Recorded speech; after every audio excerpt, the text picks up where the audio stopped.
It is time for Around the 412 with Smitty and Tyler.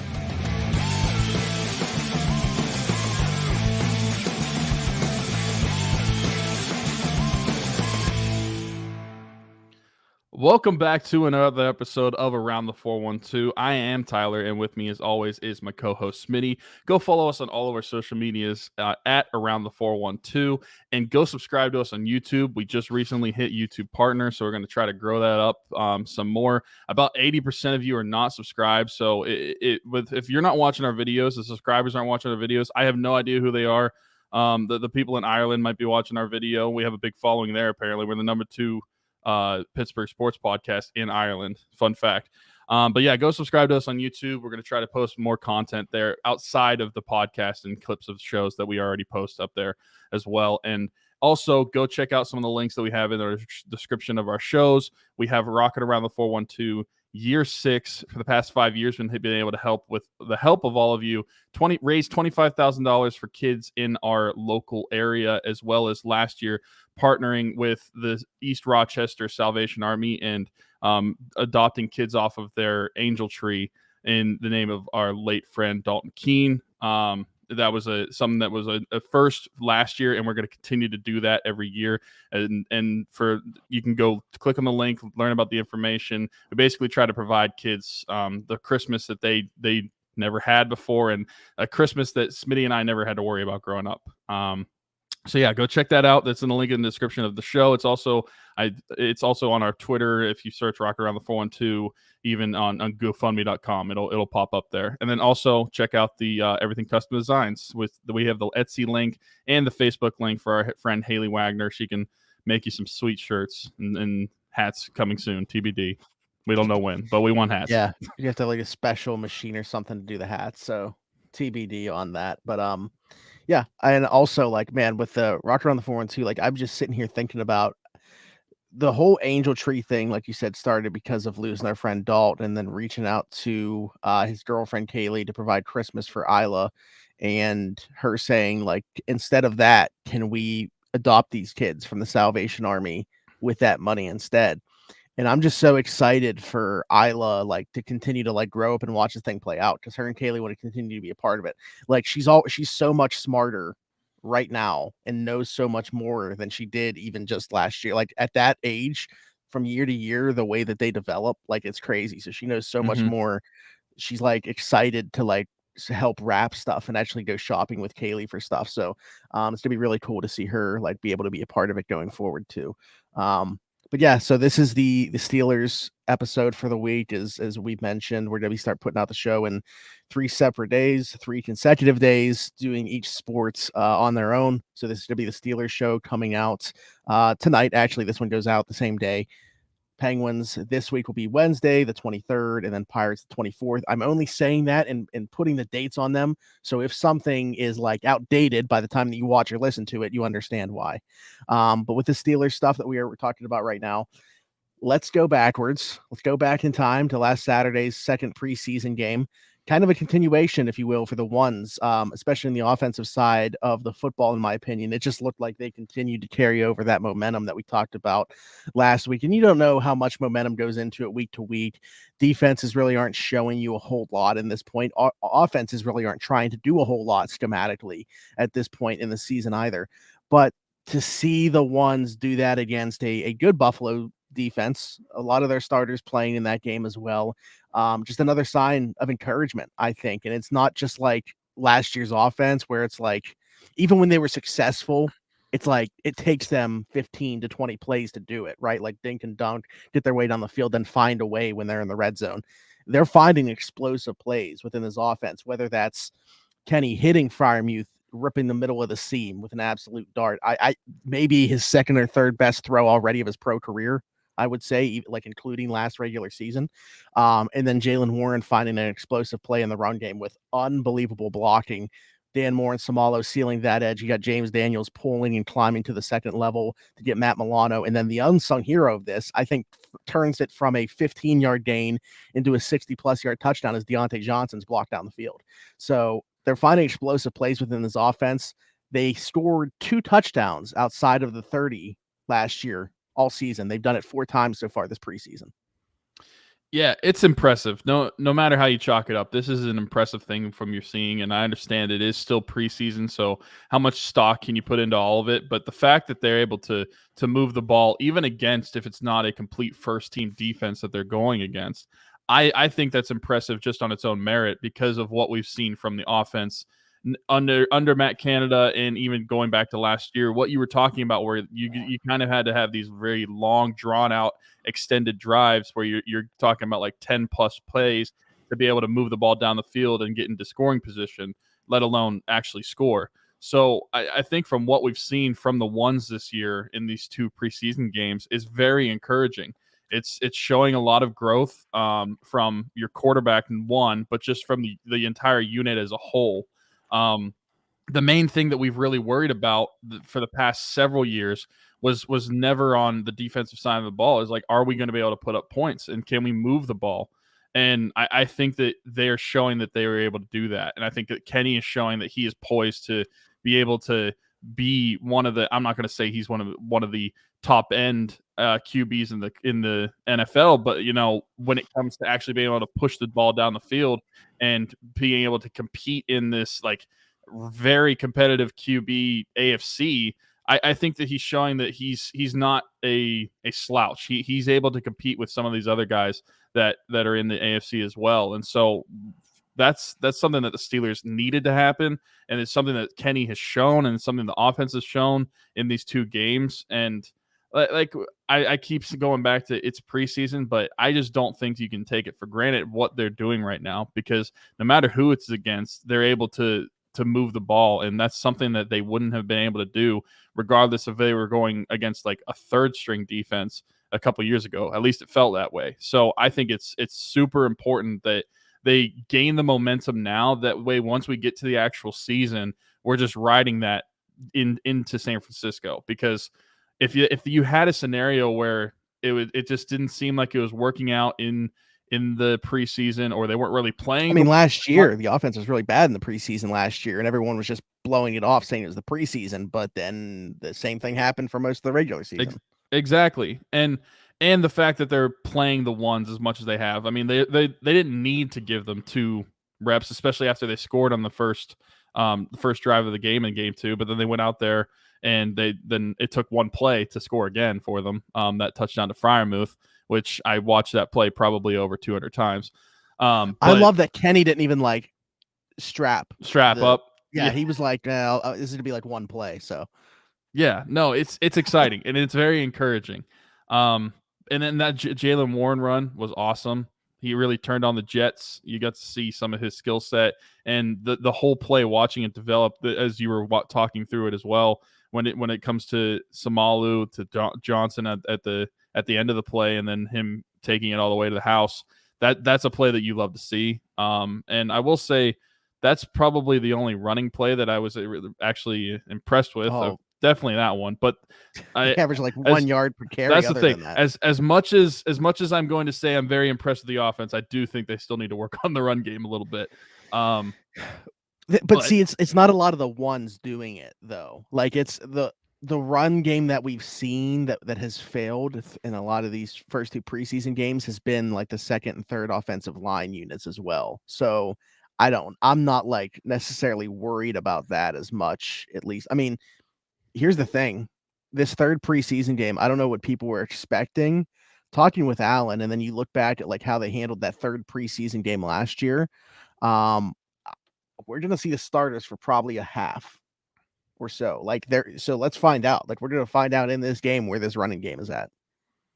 Okay, I would feel more comfortable with that, because if you take away Jaylen Warren's long touchdown run, it looked absolutely atrocious from a box score standpoint of a run game. And I didn't want to take away from the offense at all. Like when I was talking about it, like I'm trying to give them their praise, but that's the one thing where it's like, okay, that needs to be hashed out a little bit more. But yeah, no, the Bills game offensively, I just feel like this team is so different, and I gotta give credit to Matt Canada too, because they're executing the plays, but Matt Canada is the one, at least we think, is the one that's calling these plays. So there are a lot of the same play. There are a lot of the same plays, though. There are a lot of the same plays, but I feel like he's giving Kenny a longer leash or giving him more of the playbook, and they're, at least from a route tree standpoint, I feel like they are targeting over the middle a lot more than they did last year with Kenny as a rookie, at least from the limited time that we've seen. And maybe that's just Kenny being more comfortable throwing in that area. Yeah. And I think developing that way. I think that's the big thing. I think right or not, whether they should have done it or not, I think they were handling Kenny with kid gloves last year and not letting him start out progressions looking down the field. For example, on that Freiermuth touchdown, he's got Najee Harris in the flat. I don't know if you've noticed it. You said you went back and watched it a ton of times. I don't know if at any time you noticed Najee Harris there, but no one went over there and covered him. He could have checked it down and probably gotten a first down just by doing that. And if Najee could break one tackle there, he might have housed it on that play. Mm-hmm. But, and I think that's the read that he goes to last year. But now Kenny having full reign of this thing and feeling more comfortable within this offense, he's looking to take that shot. He's looking to fire that strike down the field. And that's what he took. So I think that right there, that one play alone, again, understanding it's preseason, showed us where Kenny is at right now this year as opposed to where he was at last season. I know we were all super encouraged with the signs, mainly because of like the late game heroics that he showed down the stretch last year, not necessarily, within the 20-yard lines and not necessarily for 4 quarters what he showed, but specifically what he was showing down the stretch and in big games. But if that translates to a guy that can, and that's typically like the last thing that comes for quarterbacks is their ability to perform within those situations. So if he's already got that down, if we can now get some more consistent play, get him better within the pocket, within the structure of a play, I think that the physical tools, which are always going to be like the thing that everybody thinks is good. Like no one's going to question his work ethic and the non-football playing aspect of being a quarterback when it comes to Kenny. It's what can he do? Like how good is his arm good enough? Are the physical traits good enough? And I think, I think they're good enough. I don't think he has elite traits. I don't think anything about him is necessarily elite, but I think it's good enough. And the thing there too, and I'm not comparing them, but I'm just looking at some of the great quarterback. Tom Brady, arguably the greatest of all time, he didn't have great traits. Like that's not what made him a 7-time Super Bowl champion. It's not like he had the greatest arm. It's not like he had the strongest, like his mind for the game, his ability to manipulate a pocket was what made him so great. Joe Burrow playing right now does not have elite traits. The way he sees the game and can slow it down and just process the game better than anybody else probably right now is what makes him so good. So I'm going on a tangent right now, basically to say that while I don't think Kenny Pickett has like any elite trait about him, I think he can be at least a top half of the lead quarterback, if not within that like 12 to 15 range, which 15 is half. And that's what I was trying to say earlier when I was mentioning like the AFC quarterbacks too, because it's been said now, like looking at the AFC, if you don't have a quarterback, you're not going to win. Because look at all the quarterbacks that are in the AFC now. Yeah. I don't think that Kenny is going to be a top tier quarterback in the AFC or in the NFL in general. Like he's never going to be a Mahomes. He's never going to be an Allen. He's not that type of player, but he doesn't need to be. And that's going with what you were saying. Like you, especially whenever you tie into the team as a whole and you look at the defense that we have and the other traits of the offense, you don't need to have a Patrick Mahomes to win in the league.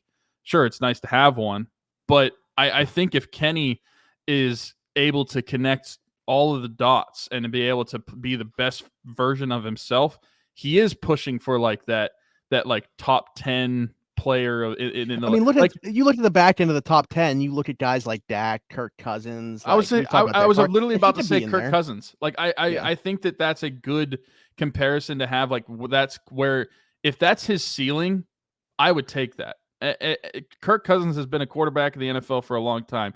Sure, he can't win in a primetime game, but Kenny can. We've already seen it, so I'm not worried about that aspect. And more mobile. And he's more mobile. But if you're talking about where he's like a fringe top 10 guy, I think that's perfectly fine for the Steelers to be able to work with and to be able to win around that. And that's maybe even us like shorting Kenny a little bit. We don't know what this guy's ceiling is. I feel like Kenny probably has a better idea than we do. But we're just saying if we're being conservative about where we think he could be. If that's where he's hovering around, like the 10 to 12 range, if he's connecting all the dots and getting to where he could be as an NFL starter, that could work perfectly for the Steelers, and I could see them winning with that, especially when you look at a full team's perspective and you include the defense in the whole equation. I think that would be perfectly fine. And so from what we've seen from Kenny, it seems like he's on that trajectory to get where he may not be a Patrick Mahomes, but he is going to be a Kirk Cousins. He can be very good in certain situations, and he's going to be good enough for the Steelers to win some games. I think, Nick Farabaugh talks about this one a lot. I think people forget how good Alex Smith was. Like, before Patrick Mahomes in Kansas City, Alex Smith was there, and they were winning a lot of football games. They were regularly in the playoffs. Like, I know that he lost his job in San Fran because, Kaepernick was also cheaper at the time too. But Alex Smith was a good player. And if you have an Alex Smith type player within this offense with the weapons the Steelers have, I think that you can be a competitive football team. I'm not saying one-for-one comparisons, but when you look at the athletic traits that Alex Smith had, the Kennys, his ability to win football games with what he does down the stretch, just the way he sees the game right now, it seems like mentally develops things at a quicker level and processes things. I think that's probably the best comp. Now, that's obviously not like a current one, so I understand why people don't go to that one a lot. But when Nick said that, I think that one made a lot of sense. We talked about the weapons within the offense, and two of those guys in the backfield, Jaylen Warren, Najee Harris, sparked a lot of debate when you talked within the fan base. It's funny because it's literally the Steelers themselves as an organization are not having this conversation. It's just the fan base that is, and people wanting to write off Najee Harris, say Jaylen Warren should be the number one running back. And it was a conversation that was happening before this 60-plus yard touchdown run on Saturday. That isn't what started this conversation, but I think that it fueled it. It sparked it. That play happens, and all of a sudden it's a conversation again. That, along with the fact that Najee's really not touching the ball in the preseason, they're very clearly preserving him for the regular season. But I wanted to get your take on this because for me, the way I look at it is, one, I look at having two running backs basically the same as having 3 or 4 receivers now. Like, you need to have them. I almost view Jaylen Warren as a starter within this offense because of that. Like, you need at least those 2 running backs. And they're just so different from each other. Until I see Jaylen Warren and Najee Harris both as running backs run within the same environment. And what I mean by that is down and distance the same, seeing the same amount of players in the box, like same situations. That's the better word probably than environment. To be able to compare the two, I'm just going to be thankful that we have both, because I think that you need both to have a successful Pittsburgh Steelers offense. They're both on the team right now. This could be a conversation down the line where, again, like, we maybe prematurely started the conversation on here about would we pay Najee Harris? Maybe then you start having a conversation like, probably not if you got a guy like Jaylen Warren for that much cheaper. But for right now, the time being, I don't think it's a conversation worth having because they're both going to get the ball a lot, I think. Well, and that's the thing. Would we pay Najee Harris? That conversation that we had Jaylen Warren wasn't even in our minds. That was just strictly talking about Najee. But when you compare the two, I feel like it's hard because I see what Steeler fans see in the flashy plays that Jaylen Warren has had, and I completely understand why they have the mindset. I completely understand why you're like, well, we haven't seen Najee do this. Well, I'm like, what I think is, if you went back and watched Najee at Alabama, you didn't see him do it there either. Like what we saw from Jaylen Warren on Saturday with that 63-yard touchdown. You weren't expecting him to be a home run hitter. He's not that type of running back. He's the type of running back that is going to be a bell cow that will carry the load for 20 plus carries a game and be able to grind down a defense. That's what Najee is, as opposed to Jaylen Warren, which is more of a traditional, like, he can take the speed to the defense and really open up a run. I think it's valuable to have both, and I think it's good that you have 2 different running backs. We don't have 2 running backs that are completely the same, and honestly, we probably have 3 running backs whenever everything is all said and done that are all completely different from each other. Because even though Jaylen Warren has the speed, he's not Anthony McFarland. Anthony McFarland is not the other 2. Najee's neither of the other ones. So I think that while there is debate on, at least among the fans, like, should Jaylen Warren be the starting running back. I don't necessarily I think I would call him a starting running back, but I think this situationally, the Steelers have two guys where they feel comfortable playing either one with their ones on the field. And I think that there's not really that much of a step down between the two, at least as I see it right now. And they're just different. I feel like it's hard to really compare them in my eyes and say one should be ahead of the other because they are different. I do think Najee's still the number one running back. And I think that as soon as the season starts, that's going to be clearly the case. But I think that Jaylen Warren still has his value there. So if we're having this conversation a couple years from now when it comes to paying Najee, then yeah, I mean, you're probably going to get me saying like, yeah, I'd rather have Jaylen Warren and not give a contract. But that's a completely different conversation. That's not saying this season I want him better or I want him over him. So I don't know. And I think then you're going to be having a conversation about bringing in another running back to go with Jaylen. Like it's not just handing Jaylen because let's be honest. Like, okay, so you look at Jaylen's college career, right? 2 years at Utah State, 1 year at Oklahoma State. The last year at Oklahoma State, he did have 281 touches, 256 carries, 25 receptions. But you look at like that workload compared to so in totality, 3 years, 452 touches. Najee had 4 years in college, although kind of sparingly that first season. He was part of a committee. 718 touches in college at Alabama. And I just think his body is more built to take that type of contact, that many touches. Jaylen Warren, I don't know that he's built to take on that many touches in the NFL. So I think even if we do have that conversation down the line and it's like, okay, yeah, we're letting Najee go, but Jaylen Warren isn't just going to be a standalone back here. Like it's going to be the same conversation we're having now with wanting two guys. I mean, let's be honest. Jaylen Warren is essentially if you lost like 30 pounds and went out in the backfield. That would be what Jaylen Warren is. So I think he's got some like Austin Eckler vibes to him. Yeah, and I agree with that. I can get on board with that.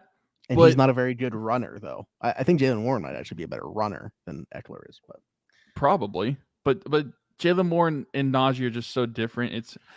It's hard for me to have this conversation because I don't really view Jaylen Warren as the same running back as Najee, and I don't think that many people should. And also, you want to talk about Jaylen Warren in college? He played BYU in college. I had no idea who he was. Yeah, I mean, it was really that last year at Oklahoma State that he kind of but he transferred probably because he wasn't really featured within that Utah State offense, I would assume, to Oklahoma State. Because it wasn't like he was a grad transfer or anything. Like he just got out of there. Yeah. He played BYU once and he had 2 carries for 2 yards. So. Catch happens. 2-run homer. Catch it a homer. Yeah. Breaking the fourth wall. There it is. We'll talk about that in 2 days from now. Yeah, so I don't know. I mean, that's kind of where I'm at with it. I think they need both in order to be a successful offense. I think there's a lot of times this year where we should see both on the field together. I don't want either one for fantasy purposes. I'll say that. Yeah, that could be dicey, especially and obviously you can't really wait and see, right? Because you would like to see some body of work going into the season to see how those carries are going to be divvied up. If it's like a 50-50 split, yeah, that's going to be rough. But a lot of teams are kind of going towards 2 backs. That was my point about viewing both as pretty much starters for this team. Well, what's funny is that the one auction league, and this is going to make more sense to you than anybody listening, the auction league that I was in, I had the highest bid on Jaylen Warren at like $1.8 million. Mm-hmm. And after that game on Saturday, his bid shot up a couple times, and I think the winning bid was at like $4.3 million. I'm just like, I'm okay. One play, they were that moved. This guy continues to just impress. I think a ton of people are jumping on his bandwagon right now. As much as you could jump on like a 4th edge rusher's bandwagon, Nick Herbig. When was the last time? And by the way, like his ascension is kind of taking the shine off Marcus Golden, who's been really good in training camp and in the preseason too. The Steelers being 4 deep at edge is something that I think everybody should be super happy about. And I'm not seeing a lot of conversation about. Like if we saw TJ miss significant time last year, obviously, Malik Reed and Jameer Jones had to play significant snaps for the 2022 Steelers. On the worst case scenario where anything happens to Alex Highsmith or TJ Watt, the 2023 Steelers are in a much better place with Marcus Golden and Nick Herbig behind those guys.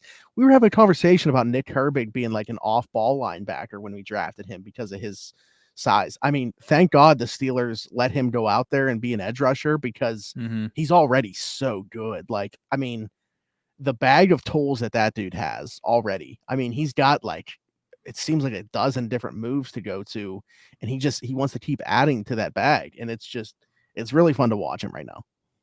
It is. And this is something that I feel way more comfortable about this season than I did not just last season, but even previous seasons. Because one of the main concerns, honestly, going into this offseason and a continuation of the season beforehand was the depth at the edge position. We had talked about, like, if TJ and Alex go down or one of the two go down, who's playing? Because there was nobody to step in and take and actually play significant snaps in those games. I mean, you're playing significant snaps, but you're not doing anything significant on the field. We saw that last season with a couple guys. So the fact that they have a two deep being able to step in and we feel comfortable with either of those guys, obviously we want TJ and Alex to be there all the time. But it's football and you can't bank on that. So having a two deep to be able to say, I am comfortable if you come in. And Nick Herbig, he has been amazing in this preseason. He's been the most pleasant surprise I could have had going into this preseason. Not that I thought he was going to be bad, but I did not think he was going to be this good and show that he was this good this early. So I feel super comfortable if he has to step in. And even if it's for a breather in a game, if TJ or Alex is gassed and they have got either him or Golden step in, I feel really comfortable about that situation. And Nick Herbig is making this draft class, along with some other players, like look really good. It's the draft class we always hoped it would be whenever they actually drafted the players, and we're seeing it on the field. It just looks like such an amazing class. And Nick Herbig, honestly, has looked at like probably the best player in that draft class, at least in the preseason games that we've seen. Yeah, I think it's, one that, how people always do those, like redoing the whatever draft or whatever. Like right now, man, just the early returns on this draft class, I put it out there, like, I mean, half being sarcastic, half serious. Like, I think we're going to look back and say, wow, the Steelers drafted 5 players that should have gone like in the top 50. And that's not including Corey Trice, who unfortunately we're not going to see this year. Mm-hmm. So yeah, it's crazy. Very excited about that group. One last preseason game on Thursday. I mentioned, I don't know that people were necessarily I don't know what people were expecting in terms of how much time we would see the starters and stuff. But for you personally, whether it's like somebody finally like locking down a spot or something like that, what are you looking for in this preseason finale? I would probably say that I'm looking to see what is the offensive line going to look like? Are we going to see more, or really Broderick Jones? That's what I'm looking at, that left tackle spot, because I think Dan Moore has solidified the spot as the starting left tackle. But I want to see the development still of Broderick Jones. I want to see him get better in these games. So I'm still anxious to see what he looks like. And also, I texted you about this, like who is going to emerge as the final wide receiver. We have our top 4, but we don't know who that 5th guy is going to be. And I assume they are only going to carry 5. I have a hard time imagining that they're going to carry 6, but they already cut 2 this week. So which ones are going to continue to get cut as they go down to 53?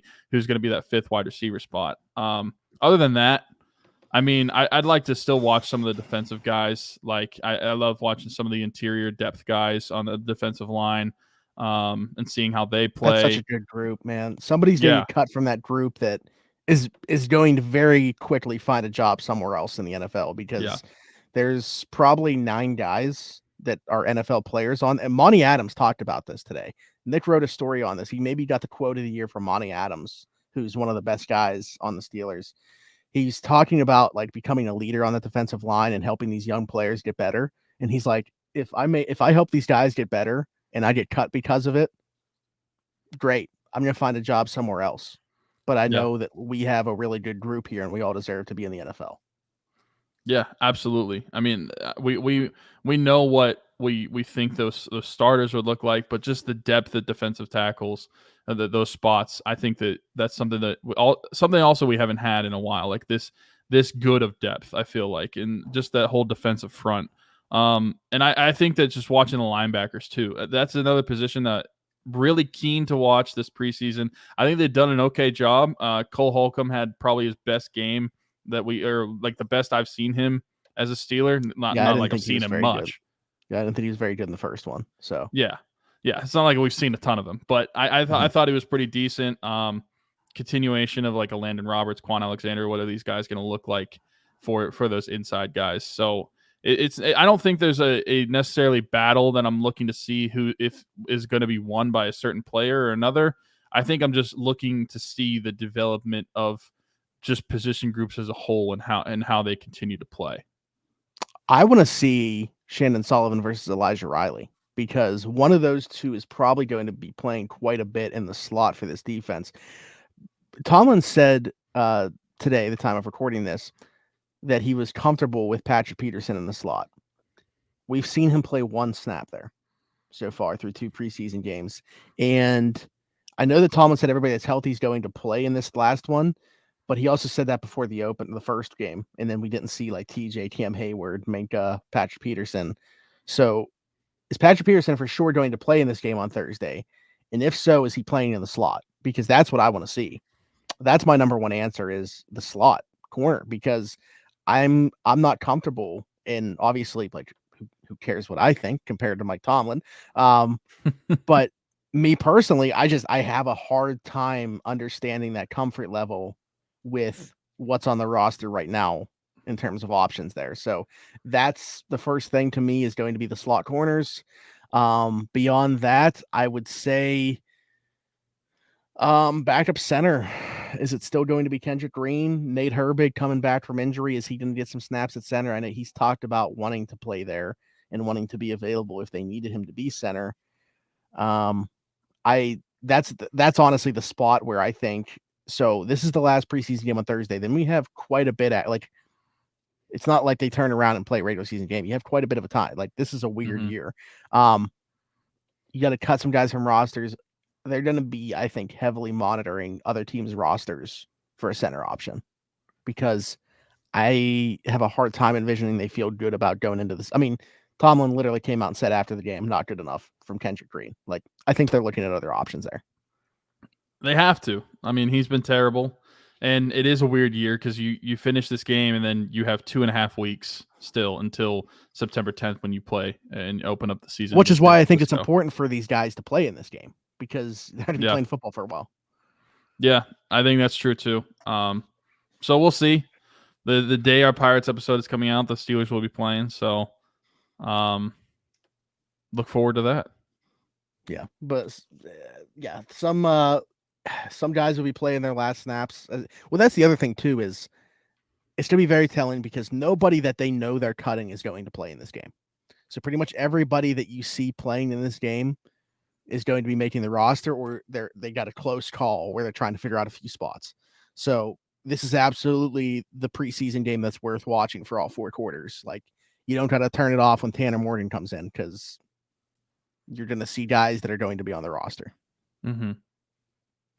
But that's it. So great episode. A lot of good Steelers talk in here. Made it a little bit shorter for you guys this week than last week.